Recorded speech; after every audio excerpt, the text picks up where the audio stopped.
life is not gonna get easier. You're gonna lose your mother. You're gonna lose your father. The world is just the way as it is. To wait for better times to come where the world will be completely in peace and you can walk peacefully over the street, never having the fear that somebody's gonna come and do something to you. It's not gonna happen. If we don't create the better times, nothing's gonna happen. Welcome back to the Mulligan Brothers podcast, and today's episode is an unseen episode with Master Shihong Yi. Brand new, never seen before. I'm sure it will break the internet as always, because this conversation was the deepest we went with Master Shihong Yi. The age-old question that everyone asked, what is the meaning of life? And many, many more of those deep questions with Master Shihong Yi. Today, he will have done something super exciting for you guys, for the watchers of the show.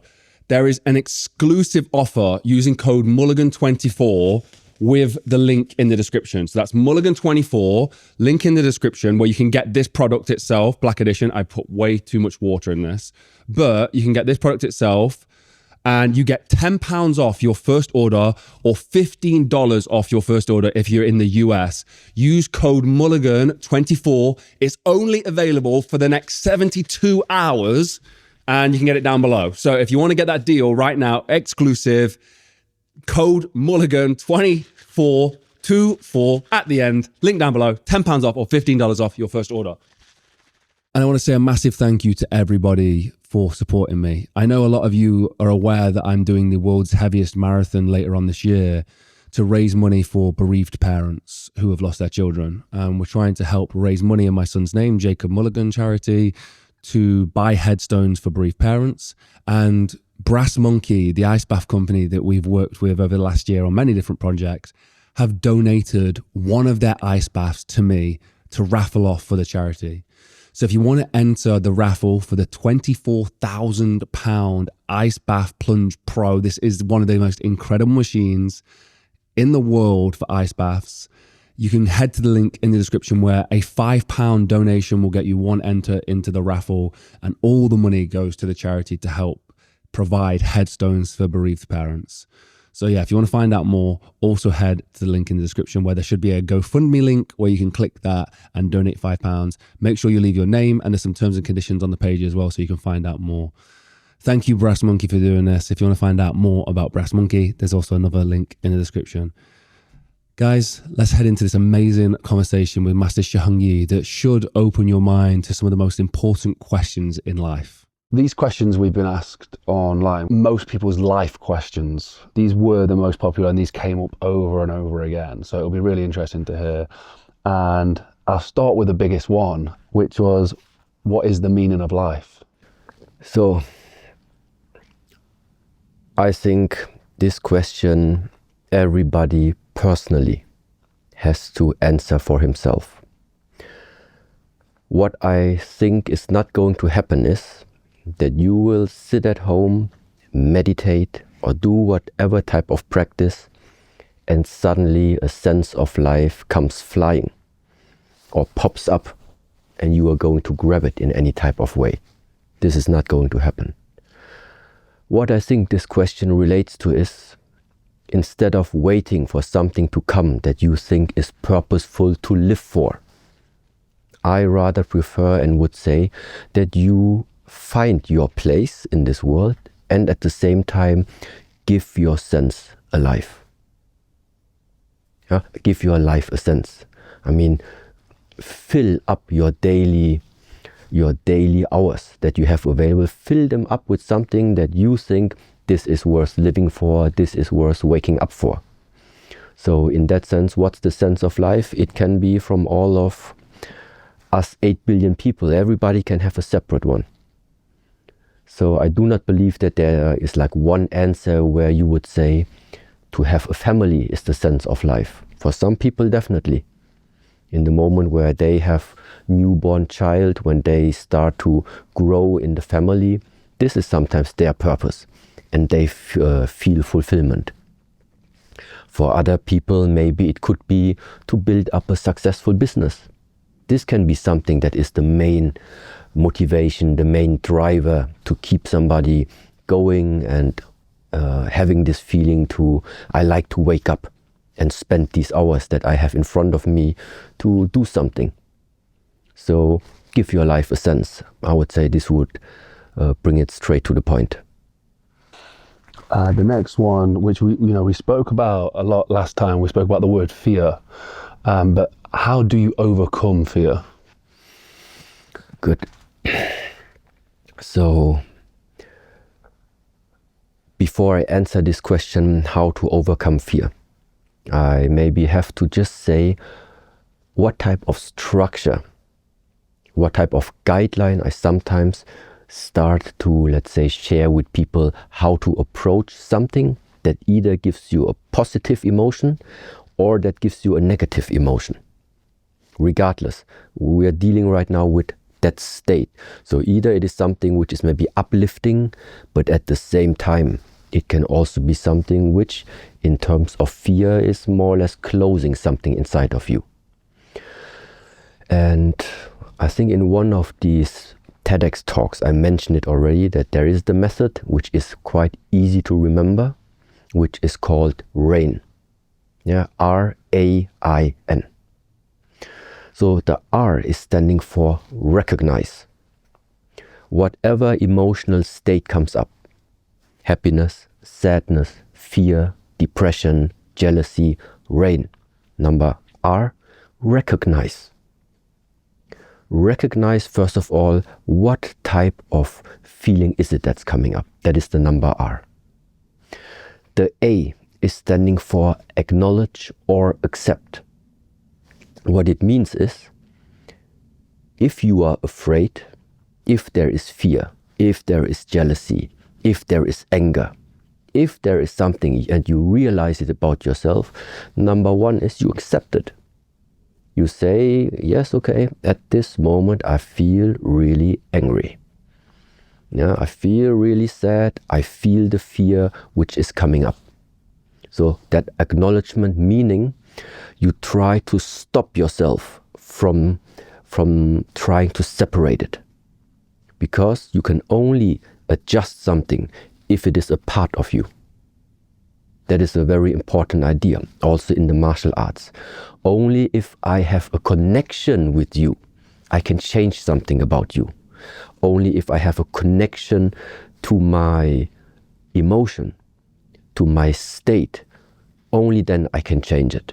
This is why that word A, that acknowledgement or that acceptance, is something which is like really important. Then the number or the I is standing for investigation. Investigation means you recognize it, you accepted it, and now you investigate. Investigate can mean you ask the questions a detective would ask you. Why? Why is it coming up? Because of what did it come up? What did it trigger? Could it be that there is something in the past that now led to the fact that it's coming up inside of you? So it's all this type of questions, investigation. Investigation about that field of emotion that came up there. And the last one now, the N, is normally standing in Buddhist terms for non-identification. So non-identification means, this is now probably a little bit difficult to put in words, but I try still. You know, what you are thinking.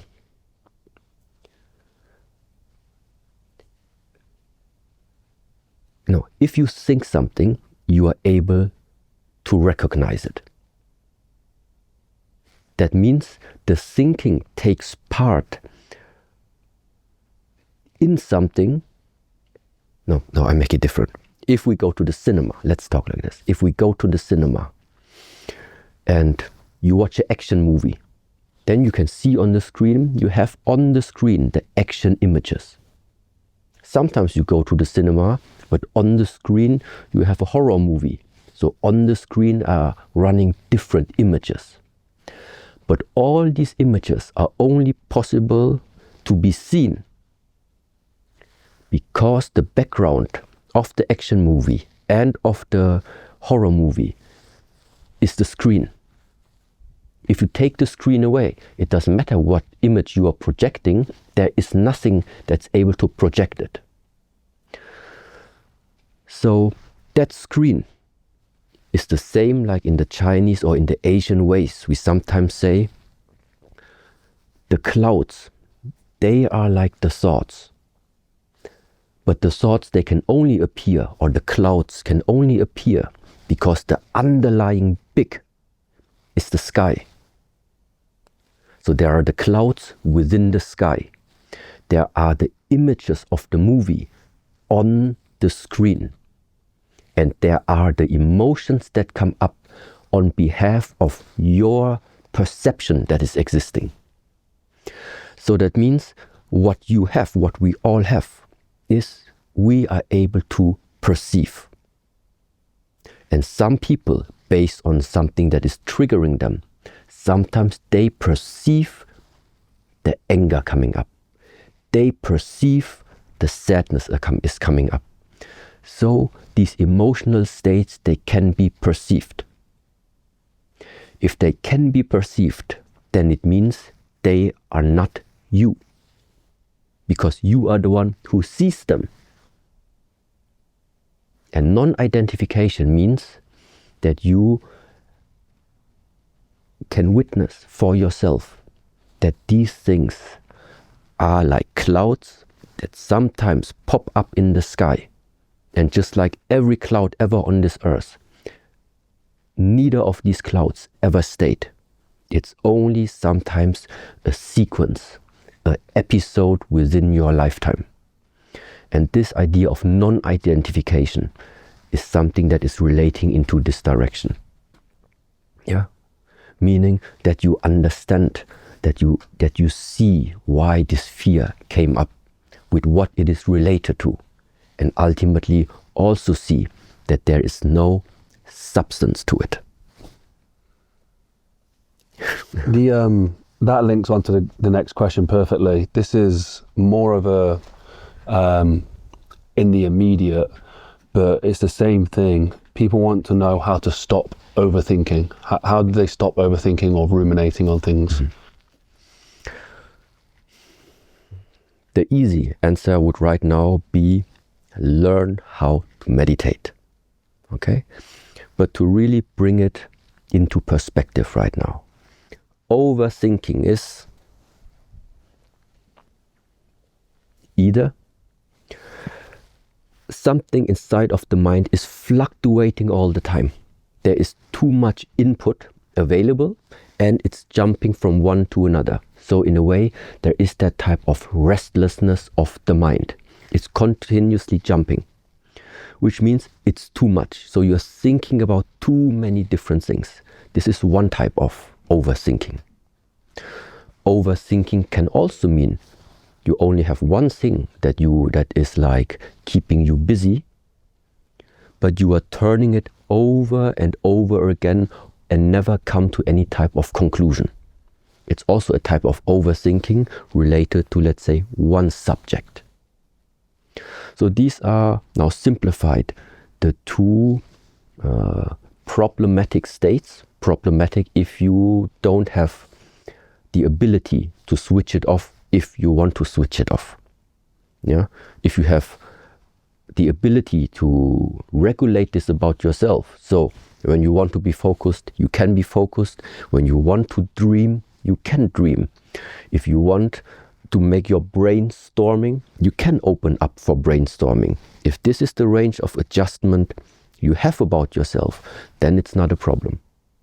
A problem is if you need to stay focused, but then you're shattered.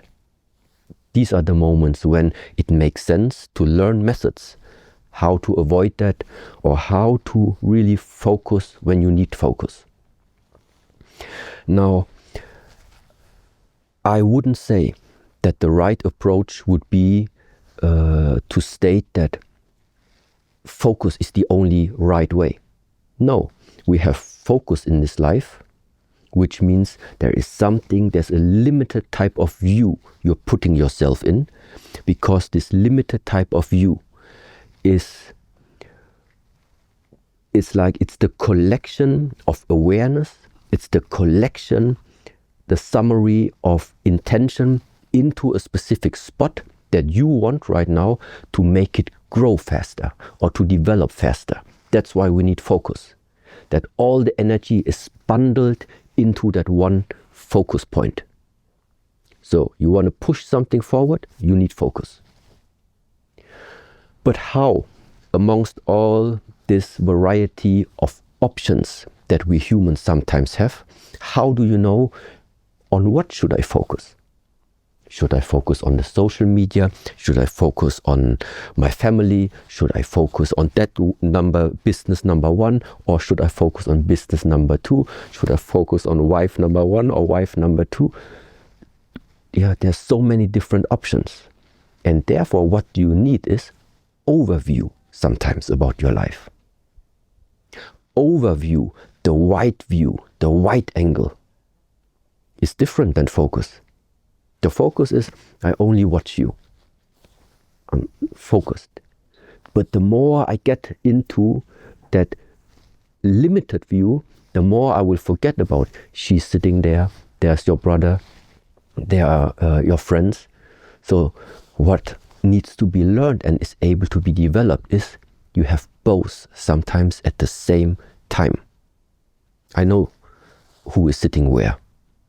But at the same time, I'll also know in which direction I'm pointing my words to.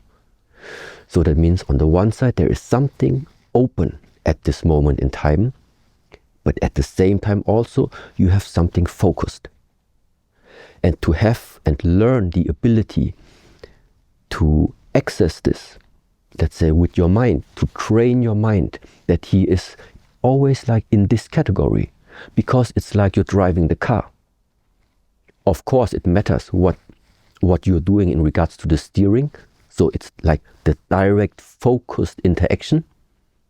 Yeah, but only in interplay with all the other drivers on the street. So what is now more important? To focus on the others or to focus on your driving? Both of it at the same time.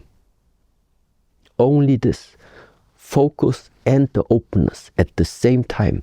This is what means yin and yang cannot be separated. But in order to get there, sometimes it's necessary to individually, separately practice, okay, this now is a focused state, and this one right now is an open state. Yeah? To be very clear and be able to distinguish for yourself. Okay, this is the focus, it feels like this. This is the open, it feels like that. And now comes the magic about it, how to combine both into the same time. Yes, and this is something everybody will need to figure out. This is when the magic happens and you are stopping from the separation of either that or that into it's both of it at the same time. Yeah. And now in regards to this overthinking, so what is it that people, for example, are able to practice? There I can suggest, for example, you are choosing one object, which can be in a lot of cases an object that we call that is your meditation object. It can be the breath, for example. So instead of following up what comes into your mind, which means if you have too many thoughts, we turn it around. You are deciding what you are going to put onto your mind for the next 5 minutes. Whatever it is, whatever you choose, this is your so-called meditation object. So that means I am telling myself, okay, for the next 5 minutes, I am going to only place my attention, my mind on the breath. So I feel how the breath enters into my body, and I also feel how it is coming out of my body. This is when you use the breath, for example. Yeah. Other people, if they find it too hard still, you can use this type of movement. So what is your meditation object is now, let's say, the movement. It's the movement itself, the up movement, the down movement. But the focus is there. So this is a way of what we call mindful. You are mindful of what you do. Your mind is full of something. Yeah, full of what? Full of what you have put into it. That's why then you call it mindful practice. I know exactly where I put my hands. I make it slow.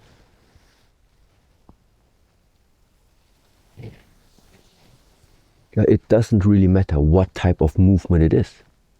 It is only as long as I do it, I know what I do.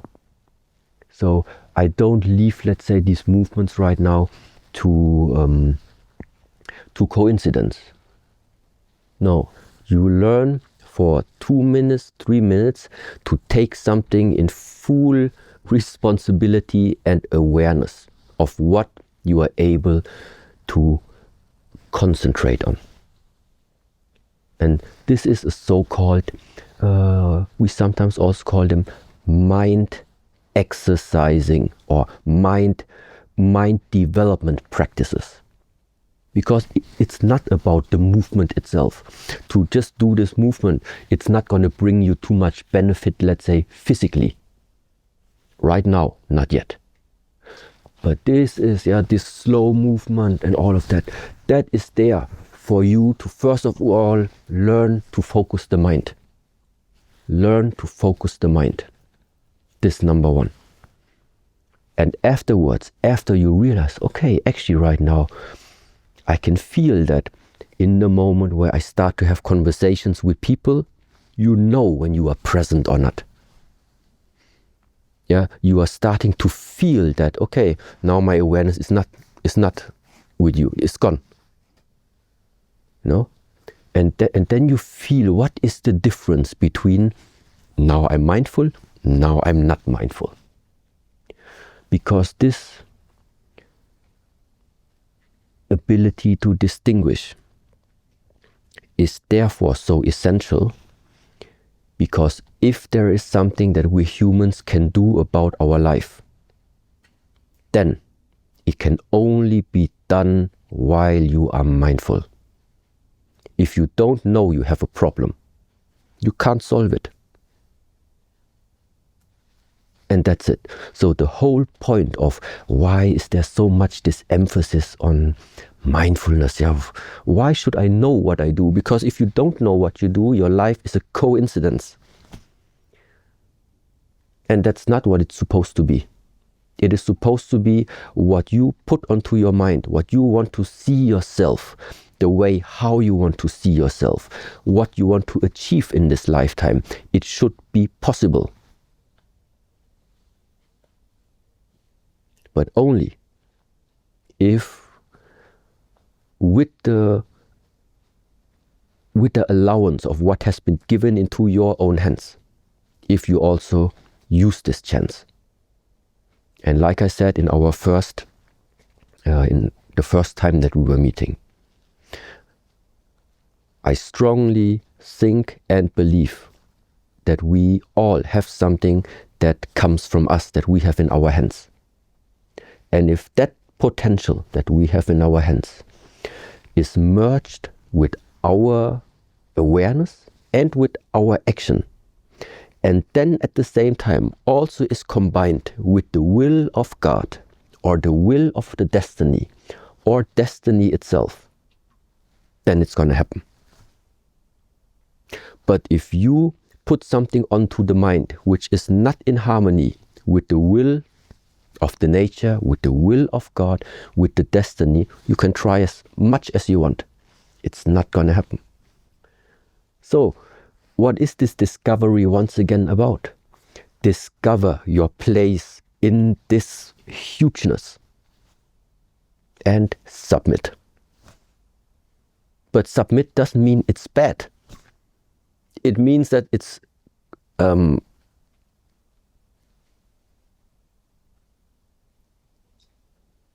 incredible that something like this exists. This is the submission. Submission, it's not in terms of you give up. No. It's not you give up life. No, you finally allow the fullness of life to flow through you. This is called submission. So you can always understand these wordings in different ways. But the one I'm talking about right now is allow life to run through you. You can express it in terms of what happens for a reason. Yeah, if something happens, and this is why it's so important, that acknowledgement. Because acknowledgement is the first step of understanding all of what we go through belongs to the process. And what is this process? For example, everybody, every human in this world, I think, is going to different stages of challenges, let's call them like this. These challenges can be, for example, let's just take one, loss, losing something. There was a time when we all were still small child, and when somebody took something away from you, maybe some of us were already crying, because already very young you felt what losing means. To lose something that actually you like. No, then teenager, 10 years later, somebody took again something away from you. Same feeling. Nowadays, somebody takes something away that you strongly feel like it belongs to you. The same feeling comes up. So what I'm saying is, throughout all the decades, the feeling of loss, it's always the same. The situations, the circumstances, they change. Why that feeling comes up. But the point is, it's the same. The feeling of loss is the feeling of loss. If you're angry about your car gets scratched, or you're angry about you lost something, or you're angry about somebody took something from you, the angriness is also the same. If you're jealous, you're jealous. There are not 50 different types of jealousy. There are 50 different reasons why you become jealous. But the jealousy is the same. The angriness is the same. The loss is the same. The hate is the same. The joy is the same. The happiness, it's the same. And so what I think is happening is that each human being is confronted with loss. And now the question is, how are you individually dealing with that now? And as long as you have not found a solution to deal with loss, losing is going to be part of the challenges you will face over and over and over again. Once you have managed and found a solution in regards to loss, there will be things coming up that make you angry, because the next challenge is overcome angriness. Small things make you angry, big things make you angry. It's always the same angriness until you found a solution. No, the anger cannot manage me. It must be the other way around. Anger solved. Then comes the next one. Question of life and death, of fear. Until you have solved the answer for yourself, how to deal with fear. And why I'm now pretty convinced to state the things like this is because there is so much similarity to the way and the reasons why we have this type of hardening methods coming from the Shaolin Kung Fu training. Hardening meaning, like you saw also before from Shifu Yanlei when he was hitting himself, we have many tools inside that you can use to get in touch with pain. We necessarily take into consideration that this is going to happen. We know when you start touching that, when you start doing these methods, the pain is going to come. We want it to come. Why? Because now you can go in. Now you can really go in, and on the go, in the present moment, that is the special part about it. In the present moment, you figure out the way how to release it. And there is that saying, when you have when you have overcome a certain level of pain, overcome means it's never going to come again. It's finished. You walk through that level of pain one time. The next pain you will feel is a different one. It's not the same anymore. So there is a difference between something shows up in your lifetime and you are ignoring it, you are avoiding it, you're trying to run away from it, and you face it. You face the anger, you face the fear, you face the jealousy, you face the pain, you face what you don't like, you face the fact that you are out of your comfort zone. Why? Because you know that once you have overcome it and find a solution for it, it's solved for this lifetime. And this is my suggestion, to view these methods sometimes to make yourself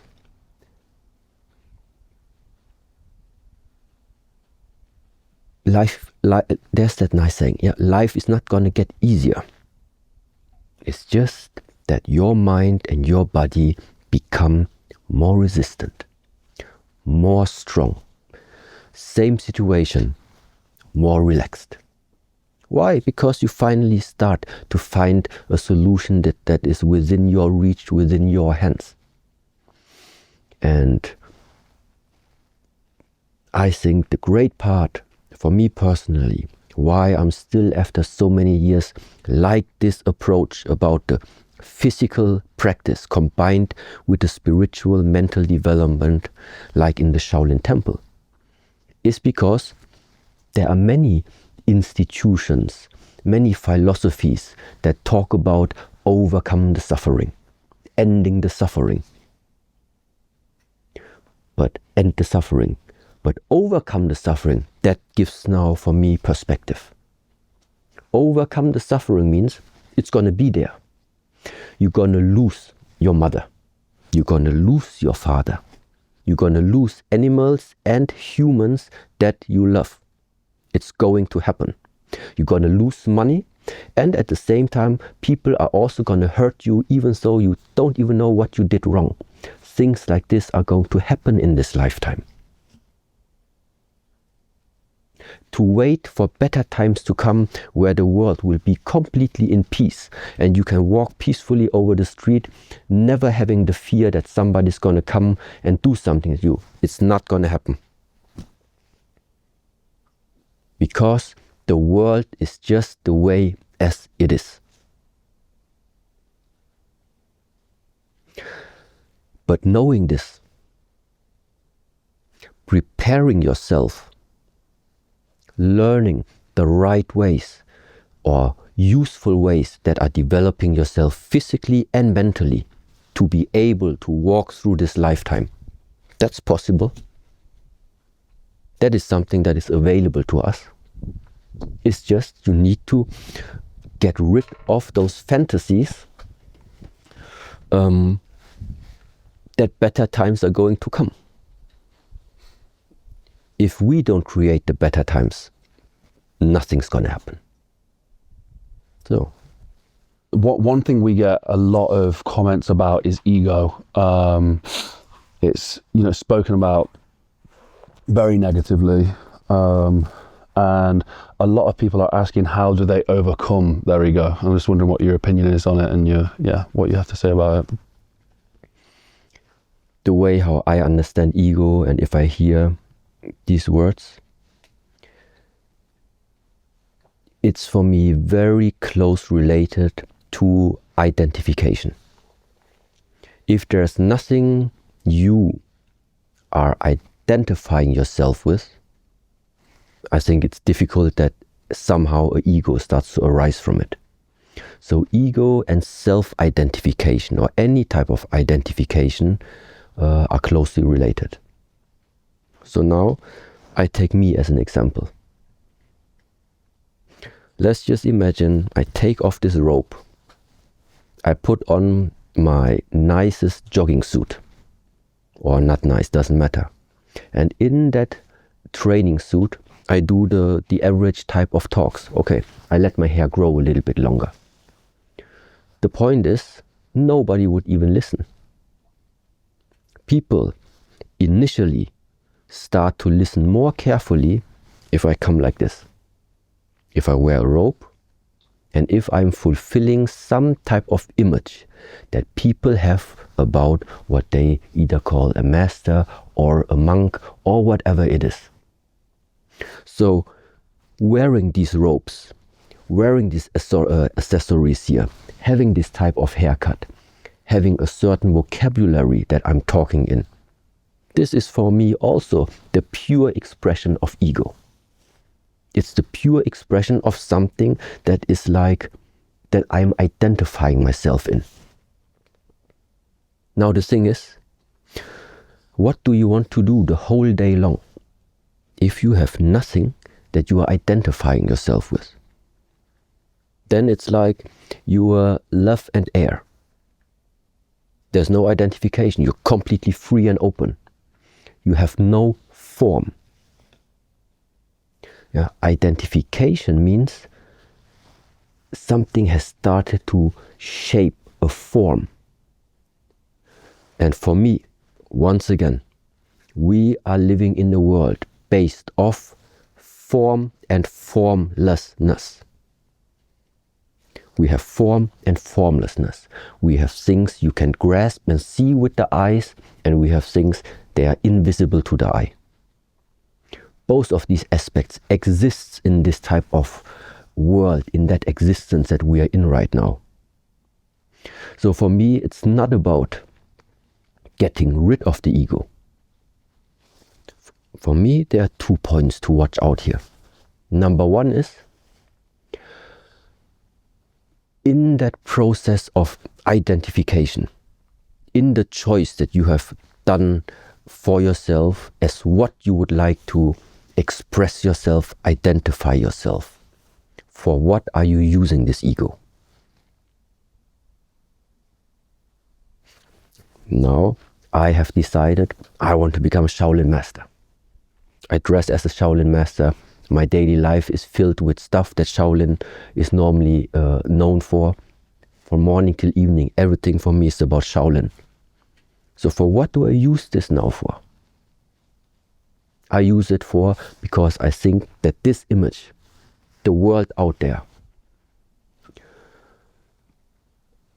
listens more easily in order for me to transmit something that I think everybody needs to know this. It makes it easier for me to transmit that message when I look like this. But besides that, I don't care at all. I don't know how else to say. It's been a long time that all the trophies and all the certificates and all this type of things, I don't care anymore. So there is the other side of, yes, you can create something like this and then start collecting your trophies at home. That is a different way of using the ego. So I think it is about, for what are you using your identification, your ego inside this world?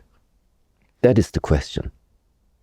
And from the past, mainly I think it is self-centeredness that goes hand in hand with this type of egoism that people sometimes are referring to. So if there is a type of person who is identifying himself in such a way that this type of identification is separating him more amongst other people, that is the wrong direction. Because the separation happens almost by itself. The difficult part is bringing what you see is drifting apart. Invest your energy and hold it together. This is always more difficult. So that means if you see two people are having an argument and you don't interfere, it's easy. The easy way is they just start separating. The fight, maybe the argument becomes bigger and bigger. It's easy, they separate. But to find a way how to combine apparently two different types of opinions, two different types of mindsets, how to still figure out a way how they can, let's say, cooperate, coexist. It takes brain power and it takes effort. But it is the solution that holds them together. That is the difference. The ego path is the one with the separation. The difficult part is the one where you always figure out again and again, how can I connect? How can I make people come together? Not how can I make people separate more. It's happening by itself, the separation. I hope you're enjoying this episode so far. Today, Huel have done an exclusive offer. Go to the link in the description and use code Mulligan24 for £10 off your first order or $15 if you're in the United States. Link down below. It's only available for the next 72 hours. This is the Huel Black Edition. As I've told you guys, as a plant-based athlete, I have been using this for the last 2 years. It's the best product on the market for many different things, from working as a documentary filmmaker, podcasts, and doing all these interviews, to trying to break the world's heaviest marathon world record. So find out more with a link in the description. Mulligan24 for the discount. Also, thank you to Brass Monkey for donating one of their ice baths to donate to the charity. If you want to win that ice bath, you can go to the GoFundMe page where all the proceeds go to bereaved parents to provide headstones for their babies. Thank you for watching. Let's dive back into this episode. This is a one that actually came up quite a few times. What happens when we die?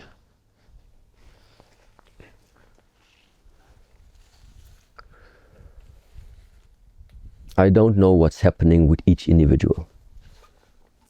I can say what my observation, what my view tells me right now. It can't just stop. It can't just stop. Since the beginning that we were born, your heart goes up and down. Your heart pumps the blood. Your lungs, they inhale, they exhale. The stars turn. The earth is turning. It's the constant exchange between up and down, left and right, in and out, day and night. So something that I witness around, something that we are embedded in, is that existence and that interplay of two forces. In China, in Asia, we call them yin and yang. Now, if I would ask you right now, so how do you call this? Meaning, what time of the day do we have? Nighttime. Now, actually, I would now say, but I don't think so.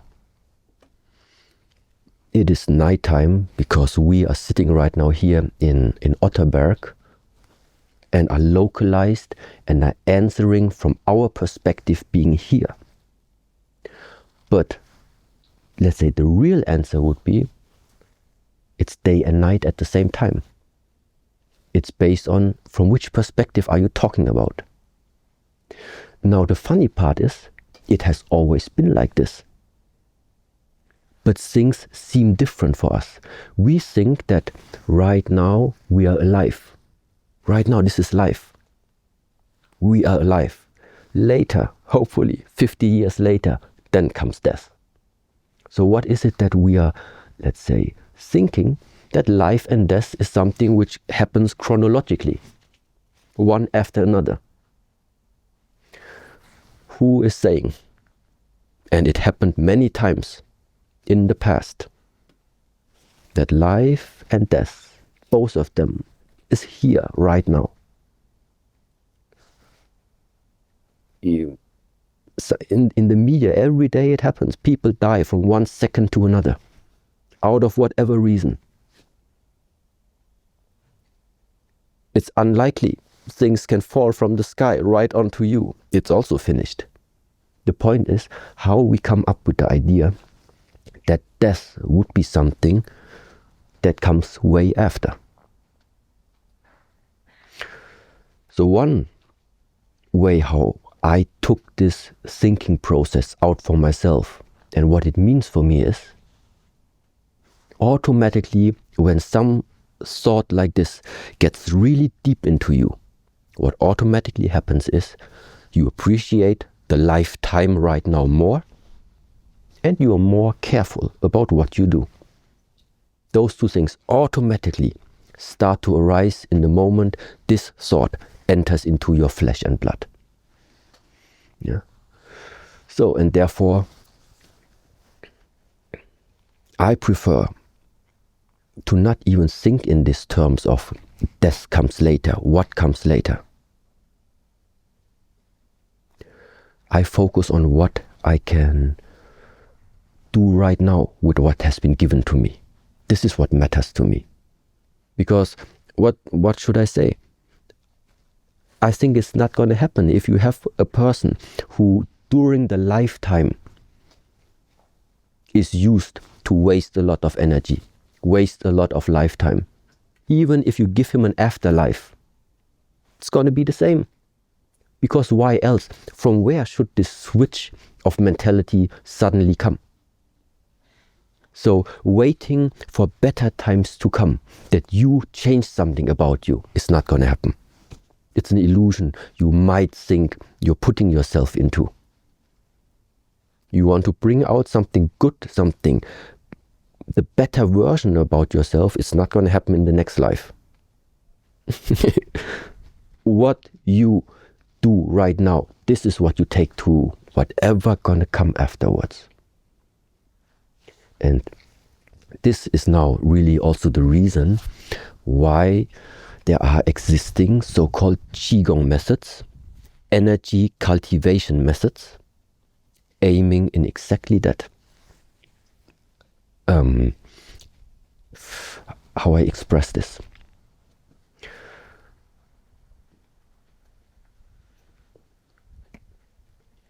If you are living, it's easy explained. If you are smoking a lot, if you're taking a lot of drugs, if you are taking a lot of intoxicants, and then right now you start to have a child,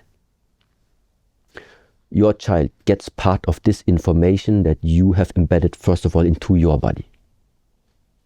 At the same time, if you are educating, training your body, your mind in such a way and fill your body up with information, let's say positive information, and then you pass it on. Also, this type of information goes to your child. So the better you are developing yourself, the more easy it is going to become for your child to go on, because he has already something that you, let's say, worked for, yeah, that you developed already. So everything that you are attaining, I think it is not getting lost afterwards. It's not getting lost. You can build up upon it For me, this means, for example, how can it be sometimes child are born nowadays and you realize they have a super high, let's say, resonance with music. How come that they just saw the instrument the first few times and then they already like, it's strange. It's too good to that it's the first time. Well, because it probably is not the first time. And now, just for the question that some people might be thinking, so what you're saying is that from generation to generation, there is something being passed on. Of course, it's like this. It's just what we know is our DNA, our genes, they definitely have some type of information being passed on in relation to our skin color, in relation to the shape of our face, the shape of our nose. Because you and me, we have never met our grandfathers, but if you would see a picture of him, you would recognize there's something similar between you and him. So 5, 6, 7 generations and still something is passed on physically wise. Yeah, and I think it's not just physically wise. I also think something is passed on when it comes to spiritually wise. So if you develop yourself in a certain spiritual way in this lifetime already, I think it has some effect for future generations. Yeah, and this is like the whole idea why, for me personally, I do this type of practices, because I think if you want to travel far, like a spaceship, you need a lot of fuel one day. You need a lot of energy one day. And what is this Qigong about? Learning to nourish yourself with Qi, with energy. So to a certain extent in this type of practices, the reasons why you still see people doing these breathing exercises, people are still crazy sometimes about this Qigong, is because it's very essential and fundamental practice for us in Asia to also, let's say, increase your energy. And the more full you are, the more energized you are, the more far you can travel. So I don't know where and what's going to come after life. I just make sure right now that I do my practices and that whatever comes, I need to be ready. I don't know what's going to come. I really love the idea of the generational passing it on, but also even if you're in somebody else's thoughts and mind, they're passing it on to their generation as well through their DNA, and it's such a wonderful way of thinking about it. This one's more of a question I think I would like to have your perspective on from our point of view, because with Mulligan Brothers, our mission is to inspire change, and I feel that's at the core of everything that we're trying to do. And some people ask us why, and I want, it's the same question to yourself as why help others? Why try and be nice to others when you could live a nice life without helping others? Okay. Because I realized, I said in one of the interviews before that we had really difficult times monastery-wise to finance it in the very first 5 to 6 years. So therefore, there was a time when we were also trying to really increase the amount of like trainings, where we are going to have seminars for business people, some type of management trainings, and introduce them to different methods that they can maybe use to reduce their stress. Yeah, so like stress management courses. And I have to say, in my whole life, I never had any type of workshops or seminars that were paid so good. like these type of seminars. So if I would have went on just making these seminars, which I could have, I really think money would never ever be a problem anymore. But along this way, I just realized something: unsatisfaction. Every time I started to travel and knew now you're going to be there again in wherever, and you're going to invest 8 hours of your lifetime to talk to these people, knowing after this talk, out of the 12, 15 people that are sitting there, 12 people are saying they are inspired, and I already know, and the third or fourth day, maybe 2 of them are going to put something into practice that you are sharing with them.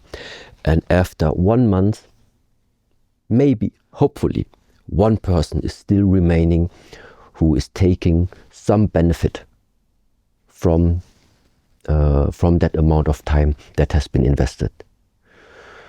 So I was a little bit disappointed, I have to say, that after investing so much time, that the feedback I knew already was very, very little. And that unsatisfaction was not because of the payment. It was because I realized I don't like to invest energy in something, knowing already it's not going to grow. So what did I do? I had to change my approach. I said, if something is supposed to grow, it's unfortunately not enough to only give that initial spark of inspiration in the beginning. It's not enough. It needs just like a small flower.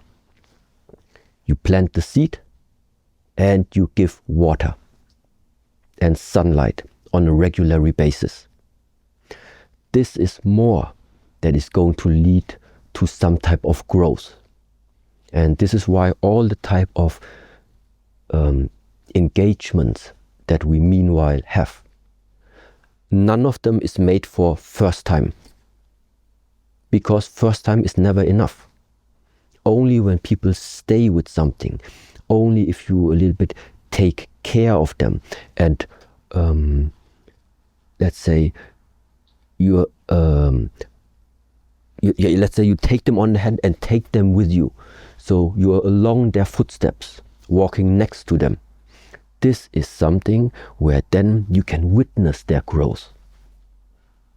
And something like this, to see that people becoming more happy, people becoming more healthy, issues people had before start to disappear, thankfulness returns back in their life, harmony returns back in their life, joy comes back in the life of some person, and this because you were a part of that process. No money in this world gives you the same feeling. And this is why I like this work. Because it is paying you something back that money cannot do. And it makes me feel good. It makes me feel like I have a purpose.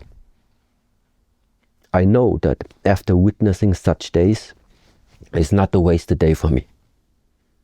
Things can still go wrong, whatever, but if I know on that day you really supported one person, and you saw he really made some progress, he had a breakthrough whatsoever,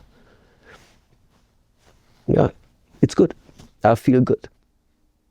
And that's why I think there is something similar in the way how we approach these things.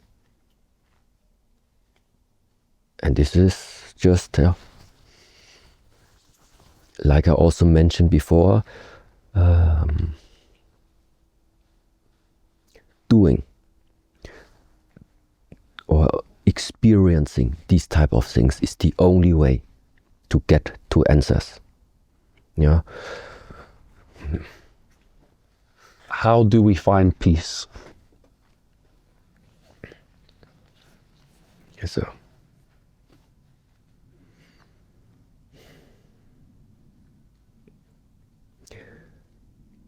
At least I'm happy you didn't ask, how do we find happiness? because my search, in a way, I stopped searching for that term or the fulfillment of happiness. Because it might just not be there. It might just be a word for another illusion, for another concept that we have maybe put into ourselves that needs to be achieved somehow. Let's just assume this happiness, whatever it is, would mean that there is something fluctuating, uprising outwards, upwards, happiness, joy, like that euphoric feeling. So there is movement. There is movement in whatever direction, doesn't matter.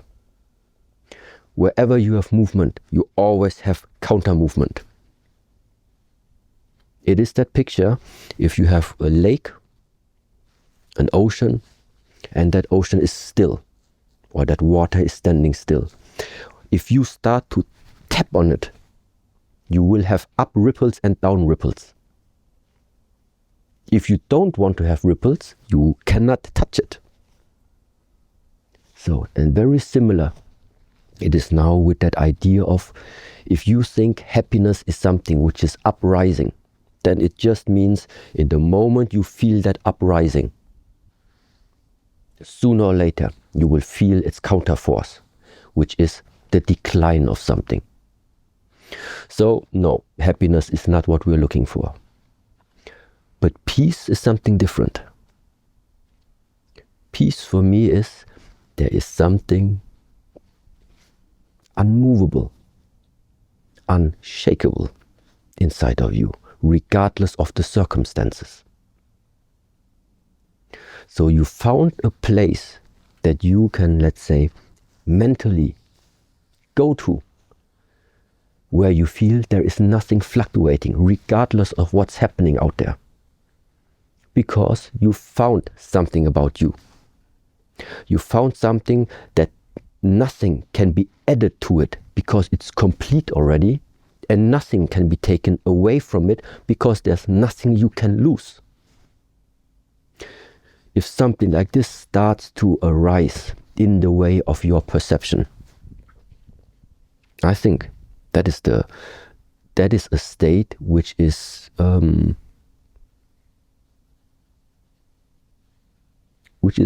peaceful, and gives you that peace of mind. Because what should you worry about if there is nothing to worry?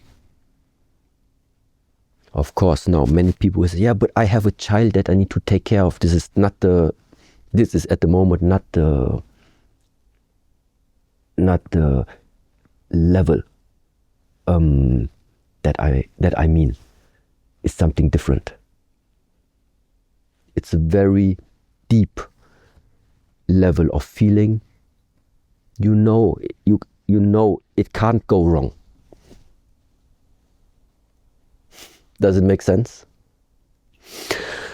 Like,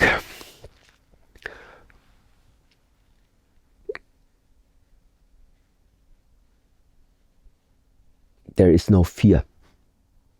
There is no fear. There is no, in this field of fluctuation, when you have the up and downs, it's the same like when you have the life and the death still chronologically after another. All of these expressions for me is very, very similar. As long as there is movement, you will always be confronted with this idea of dualism, with the existence of like both sides. So, peace means there is something stable about you, no matter if around you things seem to fluctuate. There is still amongst the fluctuation something still there. And if you have access to that, if you can center yourself, if you can calm yourself, calm the mind, it means stop the movement. Stop the movement. and you will enter at peace. Now, it's very difficult sometimes if people already have like preconditioned thoughts and they hear peace, there's nothing moving. It sounds boring. But that's not it. No, it's the same like you can either deny life or you let life flow through you. Both of them is called submission. Yeah. And I think a moment of peace, let's see if I can put it into this picture, is there was one time when I went to Thailand. I traveled there together with another master brother. And even me being here sometimes in the monastery, knowing the surroundings, knowing this type of structured way of life, day in, day out. So also for me, when I then had some time to get out of the monastery and then especially going to Thailand.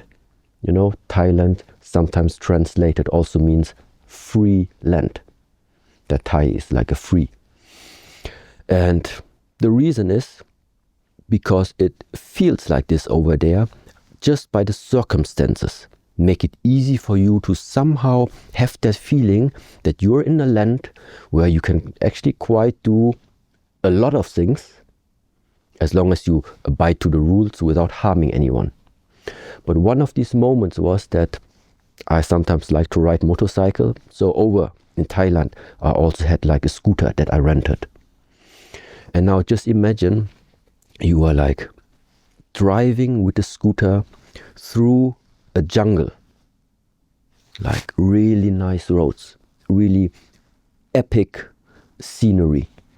Like 40 minutes you drive up the roads until I ended up at the top of a mountain where was a restaurant or a small coffee located. And so I stopped over there and was standing at that balcony from that coffee, which was pointed towards the complete jungle valley. And then I was standing there, having that coffee in my hands, watching down, seeing like the monkeys jumping around in the jungle there. The fog covered parts of the trees already, and I don't know how to express it. But this is like such a moment where something like boom starts to open for me, where I just say, this is like better than a movie. You ride with your motorcycle through the jungle, stand on top of a mountain, drink your coffee and watch down while the monkeys are jumping around down there. And that is a moment where then suddenly something opens, where like it feels like that life is coming back into you. Yeah. And this is it, where that peaceful moment comes, where that peaceful moment starts to open up, because you are only in observation mode. There is nothing that you are adding to that scenery. There is no expectation that now you are comparing to, expectation met. No, it's the realization, that's it. That's it. That is this very special moment right now that's not going to happen anymore. But you just realized it. That is this feeling, which goes hand in hand with that type of peace. Because only when the peace is there, you are going to look out at something without adding anything. And because you are not adding anything, this is why you're completely open to receive. That maybe merges that word peace like the best if I would have to describe it. Thank you so much again for today. We're enjoying our time here at the Shaolin Temple, so thank you so much. Thank you so much for watching this episode. And if you want to help support our charity, the Jacob Mulligan charity, that's going to be supporting bereaved parents and providing headstones for them, for their babies, you can head to the link in the description where you can get the Brass Monkey. I'm staring at it right now because I'm using this Brass Monkey ice bath to do the world's heaviest marathon. It's the best piece of equipment I've ever used in my life. And if you want to own that, you can head to the link in the description. Every £5 donation, make sure you leave your name. The terms and conditions are on the page as well. It gets you an entry into the bath. We're going to be raffling that off for the next few months whilst I train for the event. But yeah, thank you for all the support, and thank you for supporting people who are affected by stillbirth and baby loss. I'll see you in the next episode. Peace.